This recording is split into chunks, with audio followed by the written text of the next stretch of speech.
শেহজাদ ভাইয়া, তুমি তো খুব সুন্দর টাওয়ার বানাচ্ছো, কিন্তু খেলা শেষ হলে কি করতে হয় মনে আছে? উফ আপু, এখন না, টাওয়ারটা পড়ে যাবে। গোছানোটা তো বোরিং। একদম বোরিং না, গোছানো একটা মজার খেলা। চলো আমরা দুজনে মিলে কে আগে সব খেলনা বাক্সে ভরতে পারে খেলা খেলি। সত্যি? ঠিক আছে। দেখেছো গোছানোটা কত তাড়াতাড়ি হয়ে গেল। আপু, আমার আর খেতে ভালো লাগছে না, এটা ফেলে দিই। দাঁড়াও শেহজাদ, খাবার এভাবে ফেলে দিতে নেই, এটা তো খারাপ কাজ। কত মানুষ খাবার পায় না জানো? তাহলে কি করব? যেটুকু দরকার সেটুকুই নিতে হয়, আর যদি একান্তই থেকে যায় সেটা আমরা ওই পাখিটাকে দিতে পারি। আর এই দেখো আমাদের গাছটা, গাছকেও আমাদের যত্ন করতে হয়। গাছ আমাদের কি দেয়?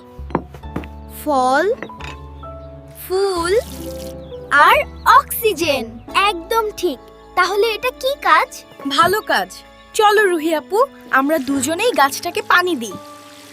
মনে রাখবে ভাইয়া আপুরা, ছোট ছোট ভালো কাজই আমাদের জীবনকে অনেক সুন্দর করে তোলে। আর দুষ্টুমি কম, ভালো কাজ বেশি। আবার দেখা হবে। আল্লাহ হাফেজ।